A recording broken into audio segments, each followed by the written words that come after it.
Setelah kejadian ini ya bahasanya, saksi mendapati kabar dari Kelurahan Margadadi bahwa ada orang dari Bank BJB yang menanyakan keluarga almarhum Haji Syaroni. Kemudian keperluannya adalah terkait dengan aset yang dijaminkan di Bank BJB. Artinya kan sinkron dengan pembuatan baliho itu, spanduk ya. Nah, terus saya lanjutkan lagi bahwa hutangnya di Bank BJB atas nama Budi Awaludin. Bahwa pada waktu itu dari Bank BJB menjelaskan hutangnya kurang lebih 260 juta. Artinya kan si Haji Niko ini, Pak Niko ini ngobrol dengan Bank BJB karena dia mengetahui ini nilainya. Bahwa pada waktu itu dari Bank BJB menjelaskan utangnya menjelaskan utangnya itu kurang lebih 260 juta, yang sudah terangsurkan itu kurang lebih hampir 50 juta. Jadi tersisa masih 200 juta. Bahwa saksi tidak tahu almarhum Budi sebelumnya pernah bekerja di Bank BJB. Bahwa saksi tidak tahu teman-teman almarhum Budi Awaludin di Bank BJB. Nah, di sini kan udah selesai nih.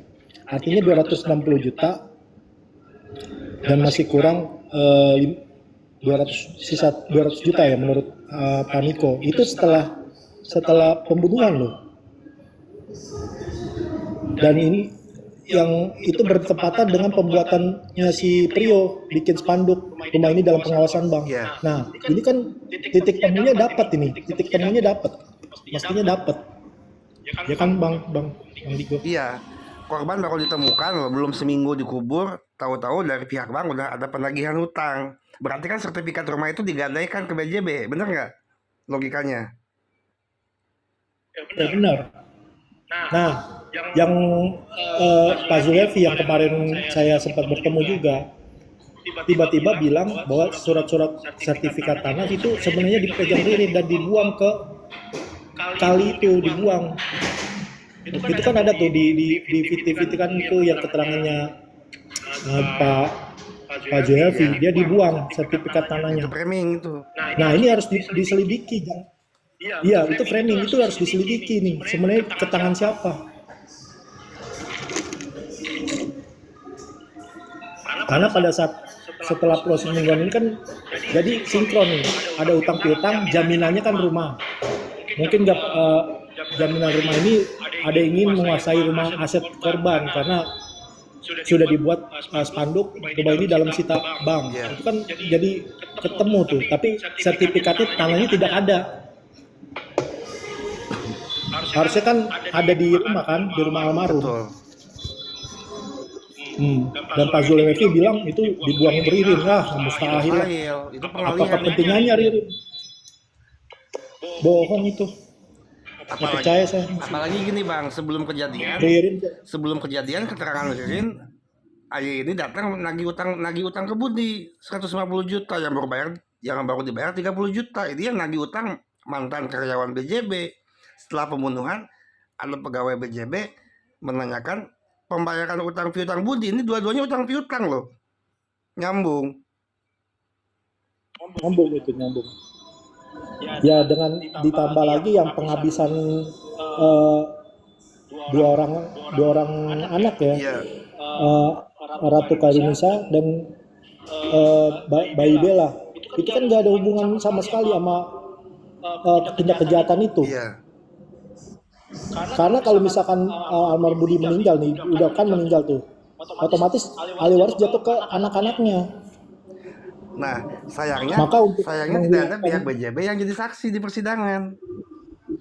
Nah, itu betul.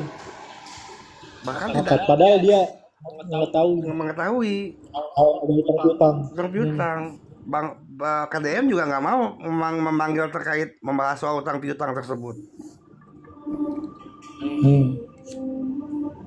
Dan ditambah lagi tadi penguasaan aset-aset aman Pak Syaroni nggak cuma di rumah aja ya, itu di belakang kontrakan ada di mana-mana asetnya itu kan. Dan itu diketahui semua oleh kita aja tahu, maksudnya aset-asetnya Pak Syaroni termasuk yayasannya. Ini tahu semua. Berarti Haji Syaroni ini bukan orang sembarangan. Haji Syaroni dia orang terkemuka lah kalau menurut saya Bang. Iya, orang kaya Dan lama untuk lagi. menyelesaikan itu, iya, untuk menyelesaikan itu ya harus menghabisi orang ini, termasuk sembako-sembakonya itu juga hilang loh bang, di kios itu yang kemarin saya berkunjung. Betul. Telur, minyak goreng itu dia hilang kan, aneh. Beras itu ada semua pada saat pendobrakan itu, pas saya berkunjung kosong. Kan nggak boleh kan, ada orang selain ahli waris yang memasuki pekarangan rumah orang lain, itu kan ada sanksi pidananya. Siapa yang mencuri itu kan mencuri bang, Iya. ada delik pidananya loh, itu bisa dilaporin. Nah, Haji Muhaimin ini kan melaporkan bahwa memang ternyata ada pelaku lain yang ditambah lagi harta-harta yang di sana sudah dihilangkan, termasuk sertifikat, surat menyurat. Bahkan si Jovelvi aja yang membuat surat kematian harusnya kan ahli waris yang sah kan, Iya. yang mengurasi itu ke kelurahan. Karena pada saat itu Pak Haji Muhaimin menelpon ke Pak RT Sohib, bagaimana ini kok pengurusan surat kematian kok bukan saya yang harus yang dapat untuk maju untuk mengurusi itu, sudah diurusi semua kan. Nah, gini bang, kalau utang piutang budi dengan BJB kan ini udah fakta ya, udah fakta ini. Kita tinggal pengen tahu nih, apakah utang piutang budi dengan AY itu nyata atau tidak? Kan itu perlu dibuktikan untuk menyinkronkan seluruh keterangan ini. Iya. Karena dua-duanya pegawai BJB, mantan karyawan BJB. Iya, kalau misalkan itu disinkronkan dengan keterangannya saksi Niko dan si Ririn yang menyampaikan bahwa memang ada utang piutang di dalam keterangannya di persidangan ya. Dia kan sebagai saksi juga si Ririn ini, sebagai keterangan terdakwa. Cuma masalahnya tidak disumpah juga di perkaranya putusannya Prio. Dia sebagai saksi, cuma nggak disumpah juga kan. Dan di situ si Ririn itu menyampaikan bahwa si Ahmad Yani ini memiliki si almarhum Budi ini memiliki utang dengan Ahmad Yani. Kalau ditarik benangnya kan itu sinkron. Nah, tinggal bisa membuktikan bahwa memang Ahmad Yani benar-benar mempunyai sebagai piutang, dia memiliki, si almarhum Budi memiliki utang dengan Ahmad Yani itu. Karena keterangannya Prio kan udah nggak konsisten, udah berubah.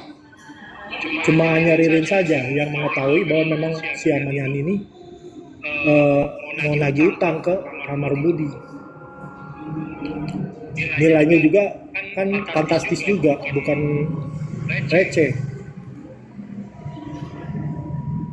Nah, kalau kita tarik benangnya sebenarnya ini memang karena utang yang tidak terselesaikan dan memang melihat adanya aset-aset yang sekiranya bisa menjadi milik mereka kan untuk diambil, karena kejahatan terorganisir ini ternyata faktanya pernah ada kejadian.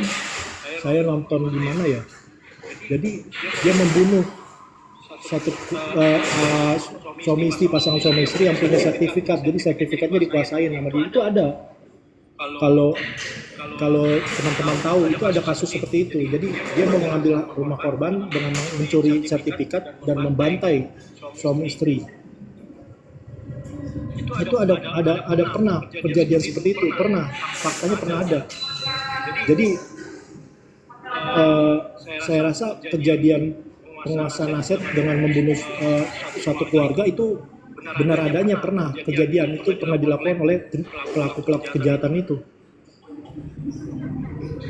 Karena sudah ada. Jadi memang kejahatan ini bukan sembarangan ya, motif yang sebenarnya ini bukan sembarangan, hanya masalah dendam, hanya masalah ingin merebut, mencuri, itu kan nggak ada itu kalau menurut saya terkait Ririn dan Prio itu. Yang mana si Ririn sebagai pelaku tunggalnya itu nggak, saya rasa masih mustahil dalam pemikiran saya. dan